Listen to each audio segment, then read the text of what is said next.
చాలా ఈజీ. అవన్నీ చేసేవాళ్ళు ఉంటారు. ఆ పెళ్లి పనులు పుస్తకం పని మనమే చేయాలి. సాక అని మనకు కనపడుతుంటుంది, నాక రావాలి పుస్తకం. మనం ఎన్నిసార్లు చూసినా సాక అనే కనపడుతుంది.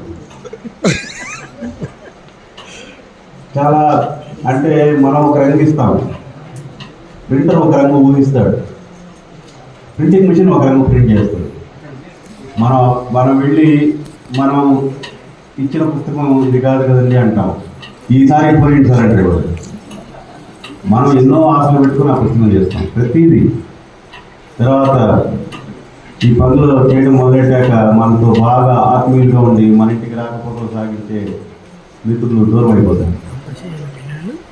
నాకు అదే లేదు అంటే 5 వేస్తాము, ఆ రోజు వేయకపోతే నాతో సహా అందరు శత్రువులు అయిపోతారు. 5 వేసాం కదా ఒకసారి వదిలిపెట్టాలని లేదు, ఏం చెప్పు నాకు చెప్పాను. చాలా కష్టమైన పని ఇది. పైగా ఒక ఏరియాని తీసుకొని, ఇది దళిత కథ మాత్రమే కాదు, ప్రతి అంటే మెయిన్ స్ట్రీమ్ అని సుకాడ్ మెయిన్ స్ట్రీమ్ అని ఎవరైతే అనుకుంటారో ఆ మెయిన్ స్ట్రీమ్ని ఆ గీతం తగ్గించాలి, మన గీతం పెంచాలి. ఇవి రెండు ఒక దశకి వచ్చేటప్పటికి సమాంతర రేఖలు అవుతాయి, ఈక్వల్ రేఖలు అవుతాయి.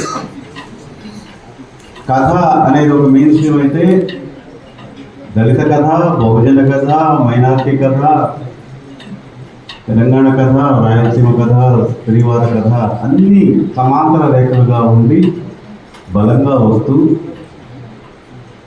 ఒకదానితో ఒకటి స్ఫూర్తినిస్తూ ముందుకు సాగాలని నా కోరిక.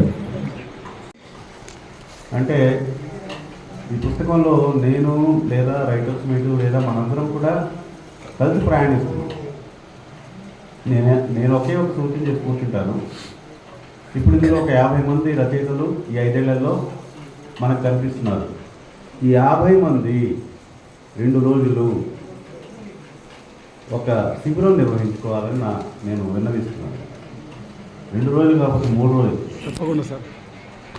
ఆ శిబిరంలో మనకే గొప్ప సతీష్ చంద్ర గారు లాంటి గొప్ప టీచర్లు ఉన్నారు, కొత్త పిల్లలు ఉంటారు, సీనియర్లు ఉన్నారు. 50 మంది మీరందరూ ఒక చోట చేరితే ఎంత బాగుంటుంది.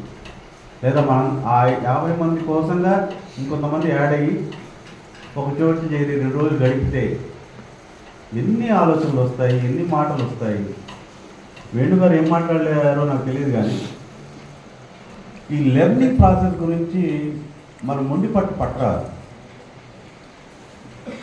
నేర్చుకోవాల్సిందే. నేను దర్గామెటికలో రాస్తున్నప్పుడు మా భాష అంటే బ్రాకెట్లో మహబూబ్ ప్లస్ భాష అని ఇచ్చేవాడు. శ్రీరమణ గారు ఒక రోజు ఉండి, అంటే 25 కథలు ప్రింట్ అయిపోయాయి, ఒక రోజు ఉండి ఆ పుస్తకం వేసే ముందు ఆ బ్రాకెట్లు ఎందుకండి రీడర్కి ఇబ్బంది అది, నువ్వెవరు చెప్పడానికి అంతే అని నేను అనకూడదు. తర్వాత ఒక కథ రాసేటప్పుడు కొంతమంది అతడు అన్నాడు 3 చుక్కలు, అతను లేచాడు 3 చుక్కలు. ఈ 3 చుక్కలు ఎందుకండి? ఈ పంక్చువేషన్కి సంబంధించిన కరెక్షన్, పారా డివిజన్. నేను ఒకటే చెప్పదలుచుకున్నాను, ఒక అందమైన పొద అక్కడ కనిపిస్తుంది, దానికి గుత్తులుగా పూలు ఉన్నాయి, దారి లేదు, ముళ్ళంతా ఉన్నాయి, అక్కడ అందంగా ఉంది, వెళ్ళి తాకాలని ఉన్నాను.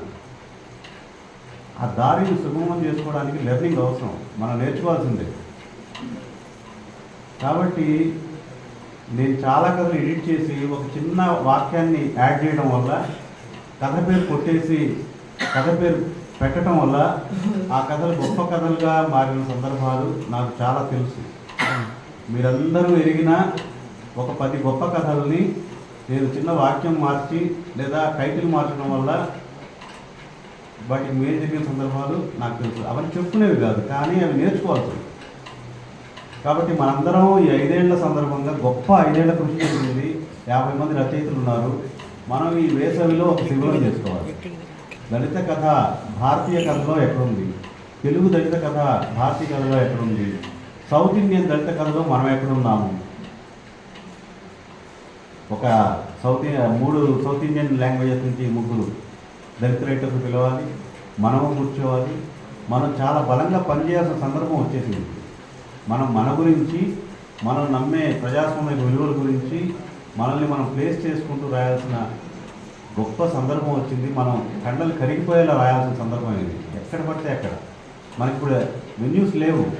వాసిరెడ్డి నవీన్ గారు అంటున్నారు కానీ పత్రికల్లో వస్తేనే చూడగలము మేము అనేసి. పత్రికలు ఉంటాయి కదా, అసలు మనకు లేవు. ఉన్నా మనకు స్థలం ఇవ్వరు. 3 పేజీల కథ రాయడం అంటే ఎట్లా వస్తాం మనం? మన అమ్మ బుట్టు పెట్టుకొని కాటుకు దిద్దుకొని చీపురు పట్టుకోవడంలోనే 3 పేజీలు అయిపోతాయి. ఆ క్యారెక్టర్ని ఎస్టాబ్లిష్ చేయడంలోనే అయిపోతుంది 3 పేజీలు.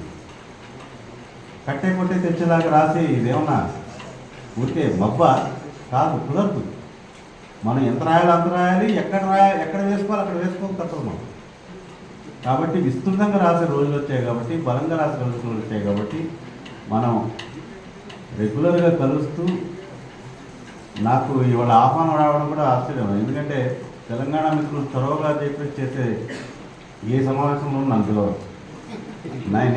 నాకు అన్ని సమావేశాల్లో వాళ్ళని తప్పనిసరిగా మొదటి ఇన్విటేషన్ ఇస్తారు. నా పుస్తకాల్లో, నా పనుల్లో వాళ్ళే ఉంటారు. నా మొదటి సమావేశ రైటర్స్ మీట్ నుంచి pillars of the writers meet Dummeti and అల్లం రాజే. కానీ ఎప్పటికి కూడా ఈ 15-20 ఏళ్లలో తెలంగాణ మిత్రులు వాళ్ళ సమావేశం నన్ను పిలవలేదు.